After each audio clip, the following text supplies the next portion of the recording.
Team SNG. This is the Championship Series match, Round 1, Game 3, Metaphys versus Tenyi. While I've got your attention, I'd like to ask you all to leave us a like, comment, and subscribe, and we're going to get into this. Previously in this tournament, Furhires and Crawlers have both been knocked out. Ancient Warriors and Altergeist have made it to the next round. Today, Tenyi versus Metaphys, it is the Worm matchup. Alright, so here we are, shuffling our decks, making sure it's all legitimate. Now, I do have to apologize, there was some issues filming this round, so at the end of the day, this is only going to be one match. It's not even a complete match, but we'll talk about the final results at the end. So here we are, activating Flawless Perfection of Tenyi. Draw 2 if I control a non-effect monster, as long as my opponent special summons a monster. There we go. Because I control no effect monsters, special summoning Mapura. This is the anti-targeting Tenyi. Just having a read of Mapura. Linking it off for the non-effect Link 1 Monk of the Tenyi. 1000 attack. Generic play for Tenyi to go into. This is the best card in my opinion in Tenyi, and that is Vessels of the Tenyi. And what that does is that basically lets us act as a Foolish, and because I control a non-effect monster, add a Tenyi. So I'm pitching the Needhog from the deck here. Chances are that's because I already have Mermare in hand, otherwise you would typically send your Mermare. I almost forgot to do my search, so I'm searching now for, I believe, a Shuna. Yep, there it is, adding a Shuna to the hand, which can special summon itself because I control no effect monsters. So I do believe that is the next move I make. Yep, there it is. And then I normal summon Stana. Stana is definitely the best protection effect Tenyi, being able to banish itself to recur whatever's destroyed, and then take something off your opponent's board. Okay, and I'm just linking both of them away for Shaman of the Tenyi, which is basically the recursion card that we want. I'm banishing the Ashuna to special summon from the deck. I do believe I special summon Nahada, so I have all 3 protections. Yep, there it is, Nahada. I like having the 3 protections of red, green, and blue, Nahada, Stana, and Mapura engraved. Then I'm pitching Mermare with Shaman's effect to special summon back the Mermare, which is a really nice little interaction because you pitch his cost and then you target. Mermare's effect goes off, producing a token. Mermare's effect goes off, producing a token. Typical play here. I now have 4 materials. I have actually 5, 6 materials if you want to look at it that way, but I have 4 materials to go into the Tenyi Spirit Sahara, which, yep, as you can see, we're going to be going into him. There he is, Tenyi Spirit Sahara. He's such a good card for this deck. As long as I control a non-effect monster, you can only target non-effect monsters for attacks and card effects. And with Shaman's effect, whenever a non-effect monster is targeted for an attack, I get to pop a card on my opponent's side of the field. So it creates this interesting lock. I do believe before my end phase, I use Mermare's effect, yep, to produce another token, meaning I already have the non-effect monster on the field. I also do have Sahara's effect to produce a non-effect monster at any point on my opponent's turn because it will produce a token. Level 4 Worm with the same stats as my opponent's monster. Okay, so here we are, the typical neg-9 Pot of Desires. Banish 10 to draw 2. I do believe that was his top deck, so that's a pretty good card to top deck. And there it is. He drew into his Dimensional Fissure. Really good card for the Metaphys matchup. Metaphys loves all their stuff being banished. Normal summon of the Decoy Dragon. Now, this was an interesting choice. I'm not a total fan of that, but I do believe he had a play in mind. He activates Gold Sark to banish off. I do believe he goes for Nephthys. I typically would have gone for Necroface, really get the engine going. He went for Nephthys. I do believe that is because he's hoping to search on my turn, because he does have another play in mind. Not totally positive what was going on. Oh yes, that's right. Left Arm of Offering, banishing off not 1 but 2 Tyrant Dragons. So I do believe his plan is to use the Nephthys to search, and then use the Tyrant Dragon to special summon Daedalus so that he can basically board wipe my side of the field.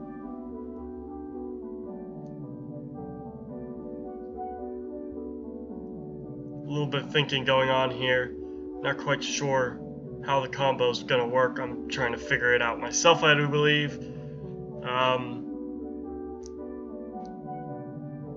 With the left arm offering, he searched out the field spell, Metaphys Factor, meaning that I can't now react to anything he puts on the field. In his end phase, I activate Saharara's effect to produce a second token, so I have a second token. Just checking Mermare, see if Mermare's level goes back to where it was. And in my draw phase, in my standby phase, he activates Nephthys, shuffling Nephthys back to search. I do believe that is the Daedalus. And there it is. Yep, Daedalus has been dropped. Shuffling back the Tyrant Dragon. That then does trigger Flawless Perfection, letting me draw 2 cards. Daedalus' effect then goes off, banishing all special summon monsters. Complete board wipe except for the tokens, because the tokens are non-effect monsters, so they are protected by Flawless Perfection of the Tenyi. So there it goes, the entire field that Tenyi worked so hard to produce. No damage has been dealt at this point.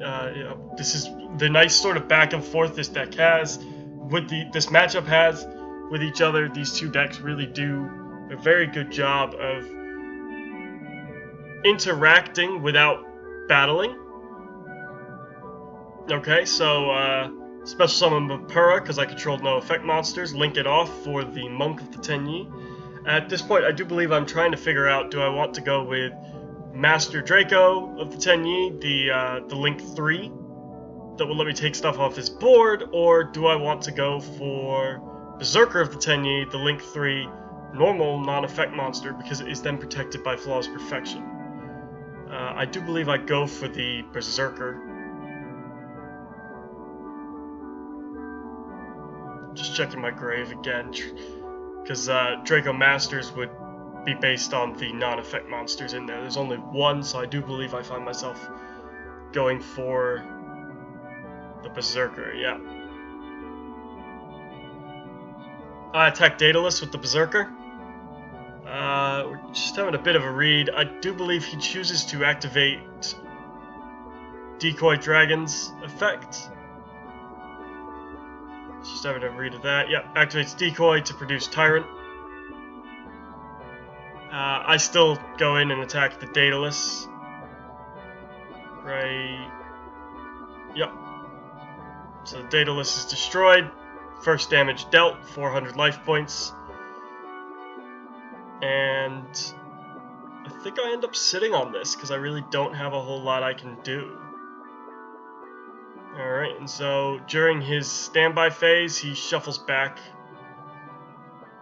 Daedalus to banish from the deck Metaphys Ascension, which will then net him a search.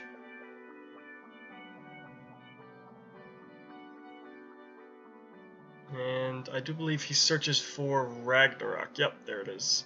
Ragnarok is what he's searching out. Then he also uses Decoy Dragon in the standby phase, bring back Decoy Dragon. Based on that special summon, Flawless Perfection goes off, letting me draw 2 more cards. Taking a look at my grave, I think he checks his extra deck as well. A lot of thinking going on. I find Metaphys really is a thinking man's deck. You sort of have to be aware of what's been banished. You sort of need to think 2 moves ahead.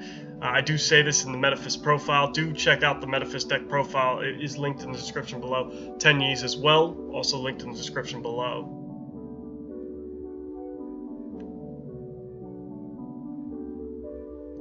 Alright, so yeah, we speed this along a bit. A lot of thinking going on. Eventually, yep, there it is. Metaphys Ragnarok comes down. Normal summon for the turn. Banish the top 3 of his deck. Dimensional Shifter, Dimension Shifter. and Macrocognos. That there is an oof, if I have ever seen one. Oh, he doesn't hit once on a Metaphys card, so his Ragnarok sits there at a measly 15. Doesn't matter. He's going to link both off, or sync both off. Do apologize for Metaphys Horus. He sinks it in defense. I find that an interesting choice as well. If he put it in attack, I do believe he has game here. However, he does sink it into defense, so I don't think he does actually end up winning it. He targets the Flawless Perfection to turn off its effect permanently. And he has another read of his Horus and realizes he can also take my monster.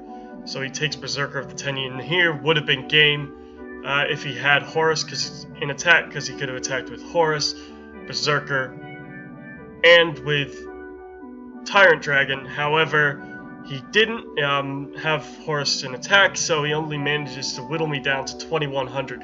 Not saying that that's an only, but that is, you know, leaving your opponent with any life points when you can have game is always a bit of a mistake. So I do believe he ends his turn there, passes back over to the side, Tenyi's side. Tenyi top decks into Gene Warped Warwolf, normal summoning his Warwolf,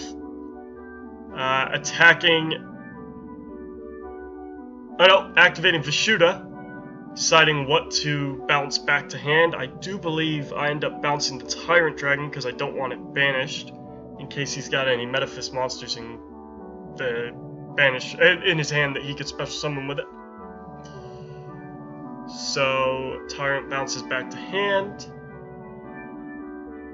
I set a trap, or a spell trap.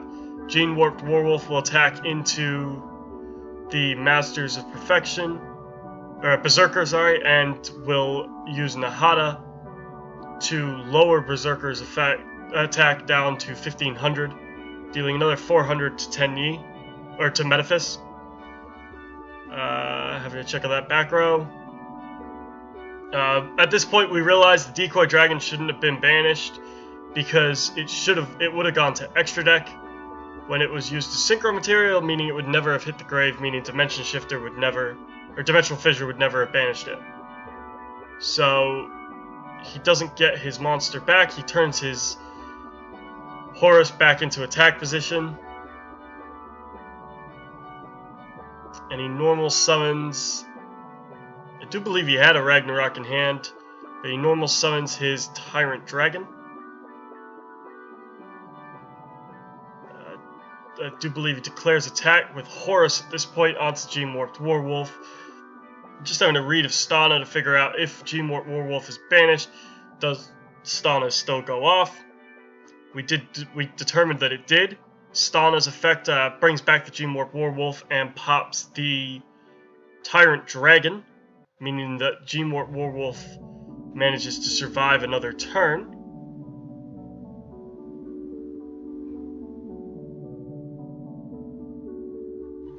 Just having a read.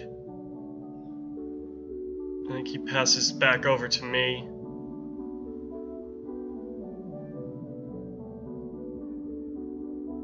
Yep, passes over to me. And in his standby phase, he uses Tyrant.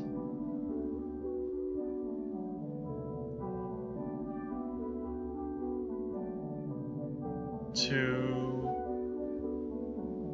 special summon the Nephthys, I believe, to get rid of my back row.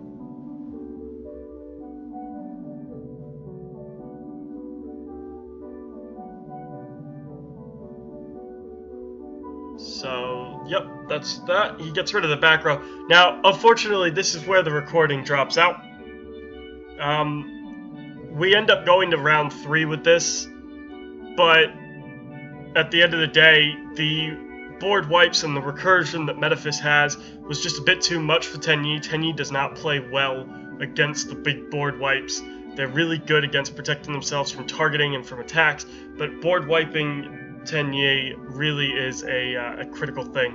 So next week, do check us out. We will have the Ojama Thunder Dragon matchup. That will be the final matchup for round 1, and then the following weeks we will have round 2, which will feature Altergeist and Ancient Warriors, and we will also have winner from this matchup versus the winner of the Ojama Thunder Dragon matchup.